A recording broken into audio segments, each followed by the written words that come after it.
I think this is going to be a big eye opener for people of why are men, especially, and women, why are they getting lower testosterone levels? If we look at it, our grandparents had a ton more testosterone than we did at our 20s and 30s, and even a ton more testosterone as they got into their 60s and 70s.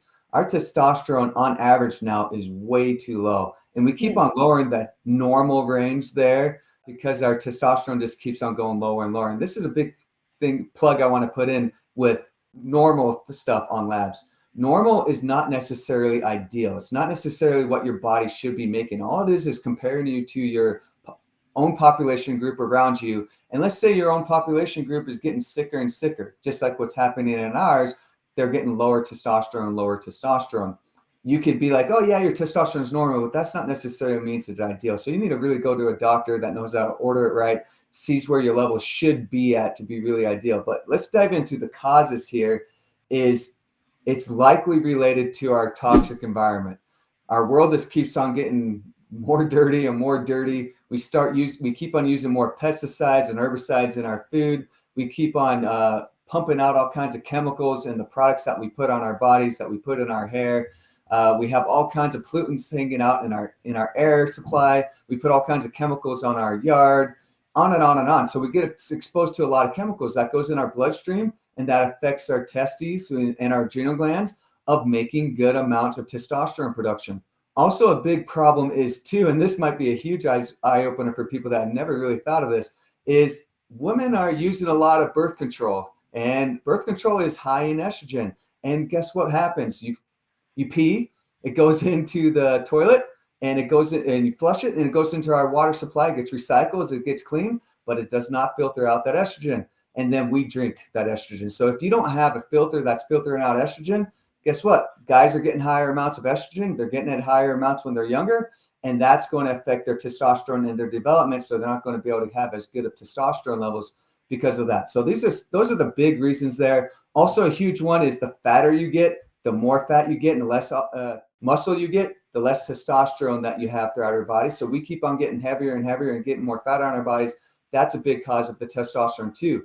The more fat you have on your body, the less you convert the testosterone you have in your body through an enzyme called aromatase into estrogen. That's a big problem there, also of a big cause there. Also, if you are really stressed out, either you're maybe working out way too hard, like running tons of marathons or etc., that sometimes can deplete your testosterone production. But many times it's usually mental stress will really decrease your testosterone production also. It seems like so many things can affect it. We've got our environmental toxins. We've got the water that we're drinking. We've got toxic thinking, toxic feelings, even the overly processed foods that we're eating that, our parents and grandparents didn't necessarily have as much access to, which have hormone disruptors and so forth in there. Adding the vegetables and stuff that we need. I mean, and then the vegetables that we're eating, it's like, are they organic? Are they not organic? And, do they actually have the vitamins that our ancestors once had in their vegetables and so forth? It just seems like so much. It makes sense that we're starting to see this issue. I definitely was completely grossed out by your comment on our drinking water. I would like to see if we can put in our show notes in our description box any recommendations for types of filters that could help us with that. Do you have a name offhand that we can add to that to those show notes? I mean, there's one that's pretty decent. A reverse osmosis many times is going to clean out those hormones. If you get a good carbon filter, not just like a Brita, a good carbon filter, many times that's going to clear it out for us. I mean, the Kangen water system, if you get the right system, can do a good job on cleaning this out too. So there's a lot of water systems. You just got to talk to your plumber or talk to the water supply, any type of filter company, and ask specific questions. Be like, is it cleaning out this? Is it cleaning out this? And if they can't tell you that it is, you got to move on and look for another filter. Good to know. Thank you so much. We'll make sure I put some of those names that Dr. Jake referenced in the show notes so that you can click on those and learn more about it. Okay, so we've got this low testosterone, which is more of an issue than high testosterone as far as imbalances. That's what we're typically seeing. How is this going to affect our energy in men and in women? Is it going to be a little bit different? Let's talk about that.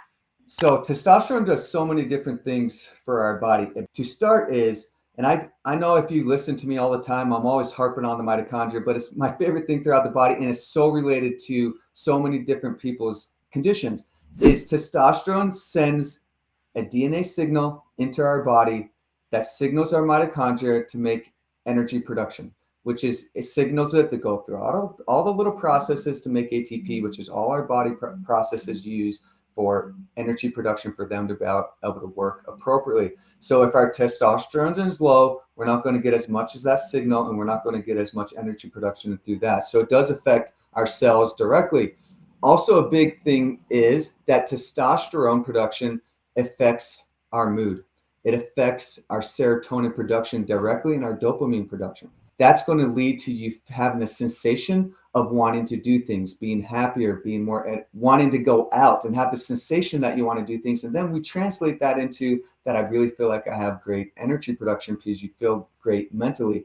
Also, this is going to help when you have good testosterone levels. This is going to help your sleep. Like I talk about in other episodes, serotonin needs to get produced into melatonin for you to make good melatonin production. You need your testosterone to work appropriately and many other things to work appropriately for you to be able to make that melatonin production well.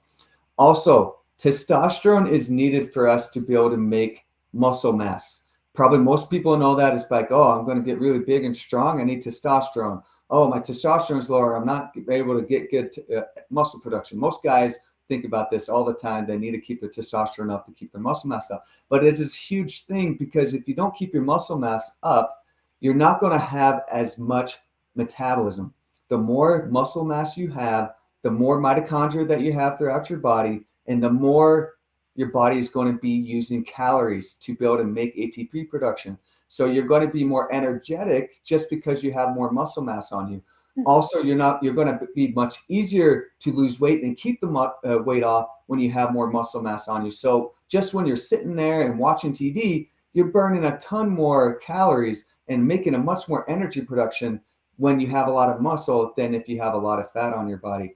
Also, testosterone helps with that balance of your fat and your muscle mass, and that's going to help a great deal with your energy production because you're not going to have all that fat on your body, which is going to bog you down and have all this weight that's not really doing anything metabolically for your body. And then you're going to be exhausted when you try to go up the stairs or you try to exercise or you try to hike or do any type of activity. Then you're really just not wanting to get out and be energetic because it's really hard because you have all this excess weight hanging out throughout your body there. Testosterone will mess with all our other hormones. Whenever you have a low hormone, it will mess with all your other hormones like our thyroid or adrenal glands, our estrogen production or progesterone. So there's a fine balance between our hormones. So if you get low into testosterone, it's going to mess with all kinds of other things, and we need to dive into that. So that's a pretty good overview of why does testosterone actually give you more energy production. That makes a lot of sense because I know, our bodies, or our brain is programmed to take care of the most essential vital functions of a body. So if we're low in one area and the body needs some of that in order to do something else, for just baseline functions, it's going to borrow. It's going to take from this so they can make that. And that's where we can see how one hormone can affect other hormones and can really mess us up. I mean, the body's needs it to take care of those vital functions, but as far as like general sense of well-being and other things that really make us feel good and enjoy the life that we're living, that's not going to be balanced, right? So it makes a lot of sense that that's actually what could be happening. Now, for someone who's listening today and they're thinking, okay, I'm wondering if I have a possible testosterone imbalance. Given that too much testosterone could lead to anger issues and other problems as well, it seems like this is a delicate balance. For men, I imagine there's a different spectrum of how much testosterone they're going to need versus women. If you aren't doing it correctly, you could be swinging your body in a completely different direction and have a plethora of other issues. So my question to you is, how does one restore their testosterone balance? And what do you recommend they do in order to make sure that they don't swing the other way? So big thing to restore is maybe diving into some of the causes there to start. So we need to start cleaning up our diet. We need to make sure we're starting to eat maybe more organic foods or eating less sugar foods. We didn't talk about sugar, but sugar will cause inflammation and that will affect our testosterone production. We want to make sure that we're getting a good amount of exercise throughout our body, because the more exercise we do, the greater our testosterone production will be. Big piece of that is it's going to help increase our muscle mass, which is then going to help with our testosterone production because we have less fat throughout our bodies. We want to be working on decreasing our psychological stress. Whatever's causing a lot of stressors in our body, we try to deal with it in a different way. I mean, if it's work that's causing that, you need to change your mindset of how you feel with work, or do certain things with work to make it less stressful, or with your kids, make it stressful. You try to figure things out to try to decrease that stress response, or go to a doctor that can really help guide you through that and give you certain things that can help work on that stress response. So those are some of the lifestyle things that we can do to increase our testosterone production.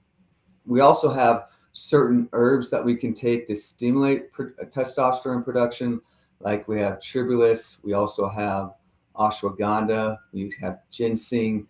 These are just some quick ones to run down. Horny goatweed is one that also increases testosterone production. Those are some things that we can do if someone still has a good working endocrine organ, like their testes and adrenal glands, to be able to make that. But if they're not working very well, sometimes we need to give a bioidentical testosterone.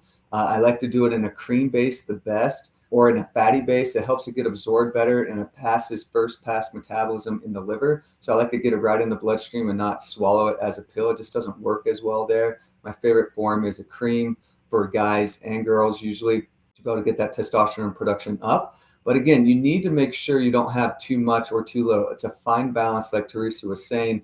If you have way too much testosterone, okay, maybe you're going to have pretty decent energy, but it's going to affect all kinds of other things throughout your body. Like you're going to be more angry all the time. You're going to be more anxious. Your blood's going to get thicker, so you're not going to be able to get good oxygen supply, and you're going to increase your heart attack risk or cause kidney damage, etc. You're going to start losing your hair. You're going to start getting zits, etc. So we don't really want high amounts of testosterone. Will lead to all kinds of problems, but we want it in the perfect balance. Like testosterone, I like to be about 600 to 900 on our blood testing, but you also want to make sure you get the right blood test done. It's not about just doing the total testosterone.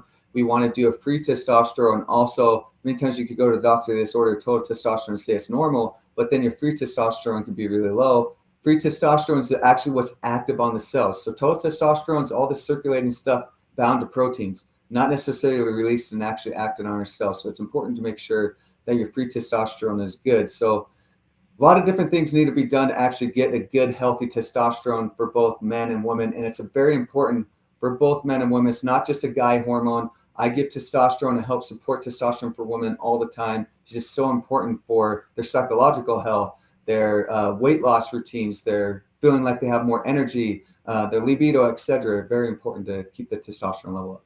Well, it sounds like a really interesting process. And I love that you really talk first about lifestyle, because before somebody just starts going, okay, I'm going to start popping in the ashwagandha, I'm going to start pouring on these creams. If your body doesn't know what to do with that because of all sorts of other issues that it's dealing with, which led you to this place in the first place, you're wasting your money, you're wasting your time, you're not going to really get the results that you want. So laying out that solid foundation of a healthy gut, healthy lifestyle to minimize the toxins, so that ideally your body should be able to do this on its own if the environment is set up correctly. The supplements, the creams, that's just like it said, supplemental, right? It's in addition to, hey, this baseline stuff is not enough for whatever reason, and then you're able to get to a place of balance. And then I imagine at some point, if everything is healed, in your gut, and you've gone months and months without as much exposure to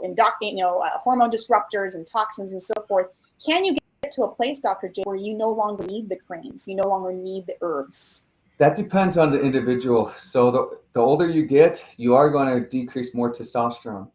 But if you keep a good lifestyle and you keep your muscle mass up throughout your life, it can be really hard if you haven't done that. Let's say you've been living a crappy life for 60 years and now you're trying to live a good life. It's going to be really hard to get your testosterone level up, and you're probably going to need a cream. But let's say you've been trying to live well in your 30s and 40s and getting your testosterone level up. You can have an awesome, healthy testosterone when you're in your 70s. I have a patient of mine that has a 800, sometimes a 900 testosterone level without taking anything at all. So, and he's 70 years old. So you definitely can have awesome testosterone levels when you're older. It just depends on how you're living your life, how you're keeping your stress level down, how you're eating, keeping your muscle mass up, keeping exercise, etc. And you could have great healthy testosterone.